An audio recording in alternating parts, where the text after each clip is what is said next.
Welcome back, golfers. Today we are going to hit a topic I've gotten a lot of questions about it out here at the golf course, and that is on how do we spin a chip shot. So we're going to get in that today.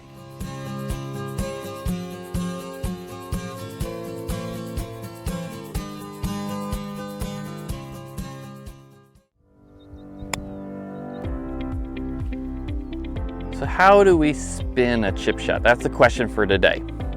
And before we get into the techniques of how to spin a chip shot, we need to talk about the factors that allow us to spin a chip shot better. And there's some factors that we really need to focus on because it changes between places that we go to. And the first factor is the golf course. So the golf course is the grass that we're playing on, the type of grass, because certain grasses you can put more spin on because the ball sits up nicer. Otherwise, there's certain surfaces that are tighter, and if it's a tighter surface, you can put more spin on a golf ball as well. Or are you in the rough? Deep rough makes it really hard to put spin on. We got to put more effort into how we put spin on out of the rough. And then the other factor is up at the greens. The green surfaces that we hit on. You know, what type of surface is it? Is there moisture in there? There's give where the ball can actually penetrate into that surface and create the check so we can actually visually see the spin? Or is there a lot of thatch on that grass surface and it's firm and dense, kind of like a desert grass, and the ball just kind of skips off of it, so you're not going to visually see as much of the check or the grab that we want to see in that golf ball.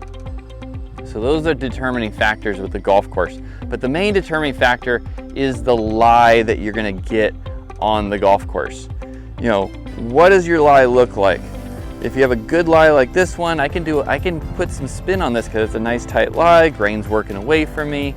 If you're in the rough, like I said, it's going to be harder to put spin on. So look at the lie, will determine how much spin you can put on that golf ball. Factor number 2, and that is equipment. And equipment is your club that you select and the golf ball that you choose to play with. Now, with equipment, if you have an old wedge with worn out grooves, you're probably not going to be able to put as much spin on that ball as you would like. Newer wedges have newer technology, have sharper grooves, which create more friction and create more spin on the golf ball. The other factor we need to look at with your wedge is how clean the surface of the face is. If you have grime and dirt built into those grooves, well, that's going to make it so you can't spin the ball as much. So you always want to make sure you have a tee in your pocket, you got a wet towel in your bag, and if you got grime on that wedge before you hit that shot, clean it off, go into those grooves, clean through those grooves with that tip of that tee. Once it's all cleaned out from the grooves, grab your wet side of your towel and just wipe it down so you have a nice clean surface to your wedge, and then dry it off.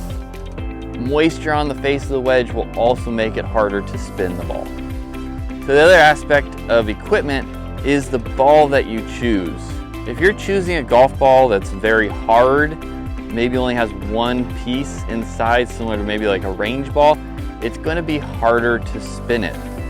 So if you're looking for a little bit softer ball, that's going to give you better response on the greens.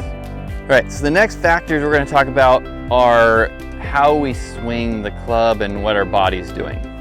So how we swing the club makes a big difference on how we can create spin on that golf ball. What we want to see with our wedge is that we have a downward angle of attack. The downward angle of attack will allow the golf ball, which needs to move like this, to create the spin. So we're going to hit down on that golf ball, and then that's going to create the spin coming off the face. So if we don't have a downward angle of attack, we're very shallow, it's not going to spin as much. The more steep we are coming down to it, the more we can pick it right off the surface, create the spin, and then see the results that you're looking for. The other factor we need to make sure we have is speed.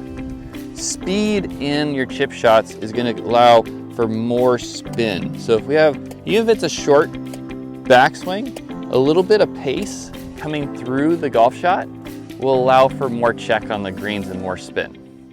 If you take it back and you're real slow, that's not going to spin as much.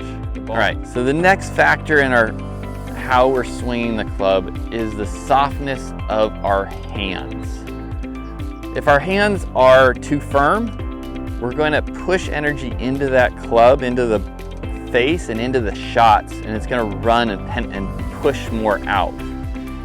If we have soft arms, soft wrists, soft hands, we're going to absorb more of that energy that we're going to push into that golf ball, and that will allow for the ball to land softer and then stop faster since we have that downward angle of attack. All right, it's time to get into technique. And technique, I'm going to give you 3 different ways to really spin a ball well. So technique number 1, and like I said, you want to make sure you're hitting down on the golf ball. So this is the simplest way to spin it. What we're going to do is just put the ball back in our stance. Make sure the top of the grip is sitting to the inside part of our lead leg. Aim that club face at your target. I have my stance a little bit open, helps with my release. We've talked about that in previous videos. I'll leave a link on those. So ball position just inside the back foot. Got my aim, got my direction down. I'm gonna grab the club, nice soft arms, and now I'm just gonna hit down on that golf ball. And that gave a lot of little check into that green. So the other factor when we're doing this is our footwork, and we talk about footwork a lot on this channel, and it's super important even when we're chipping. When we're setting up to the ball, we want our feet about 50-50 weight. If not, you can sneak a little bit of weight left towards the target side. When we're going through, I want to feel that weight moving into that lead foot where you can pick up the back foot. Stance is real small when you're hitting these short chip shots. So ball position back, stance nice and close, a little bit of bump to the left side with the hip, and then from there, we're just hitting down on that golf ball, moving that weight to that lead side. All right, technique number 2. This is a fun one. This one takes a little bit more skill to master, but it's a really good one. It's a cupping technique with the golf ball. So what we want to see is when we come into that ball, the club is going to start coming down. We're catching on the downswing, and then that face is actually going to kind of rise up. And when we get through the shot, we want to see that face to stay open more. We can do this with a higher shot. We can do this with, if you get good at it, you can do this with a lower shot. This one will create more spin because of the cupping action. The ball's actually going to get help from the cupping action where it's going to do this through the impact zone, and it's actually going to increase loft, and that's going to increase the spin that comes off the golf ball and off the face. So to hit this one, what we want to do is make sure you got soft hands. Set your hip line just slightly left of where you're trying to hit it, and then your hands have to follow your hip line, and the face will stay more open. We're going to use more bounce through the shot. Ball position is pretty similar, a little bit more vertical with the shaft. Stance is about the same width as what we just talked about, kind of small. Weight's pretty centered, and then when we go through this one, we're just going to allow the hit hands to work down the hip line, and then the face stays very open. So the club is doing this and opening up through the shot. We're still hitting down on it, but that cupping action will create more spin. All right, so the third technique on how to create a lot of spin on a wedge, and this is one you see with a lot of the tour players. It's kind of a trend on tour.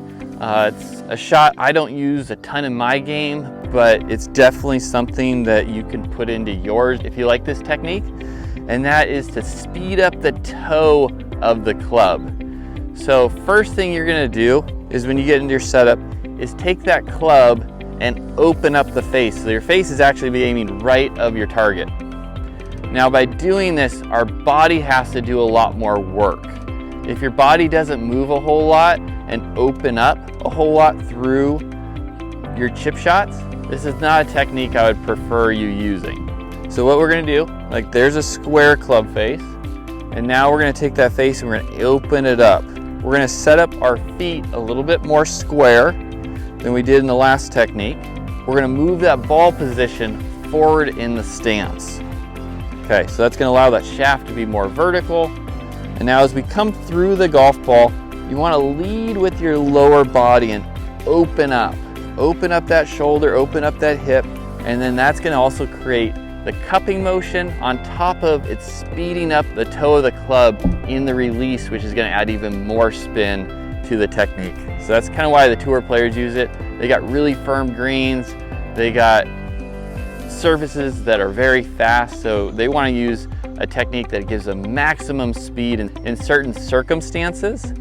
And by releasing the toe faster, at the same time as doing that cupping motion that we were talking about before, it gives you a lot of spin and you use the bounce very effectively.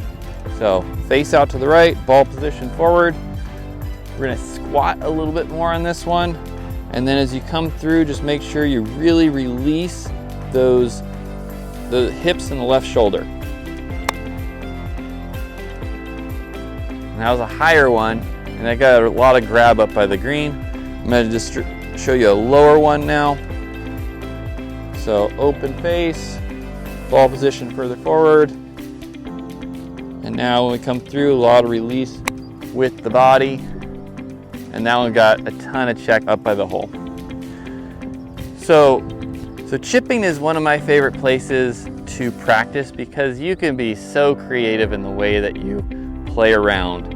And the trick is you just have to be willing to fail a little bit in order to get better and learn something. Because if you're just trying the same thing over and over, well, you're gonna get the same results you've been getting. So try these 3 techniques, use the factors that I gave you at the beginning to make sure you can create the spin that you want, number 1, and then work the factors until you get the results you need. Make sure you're hitting down on that golf ball and committing through the shot. And remember, if your feet aren't working, your swing's not working. I'll catch you guys next time.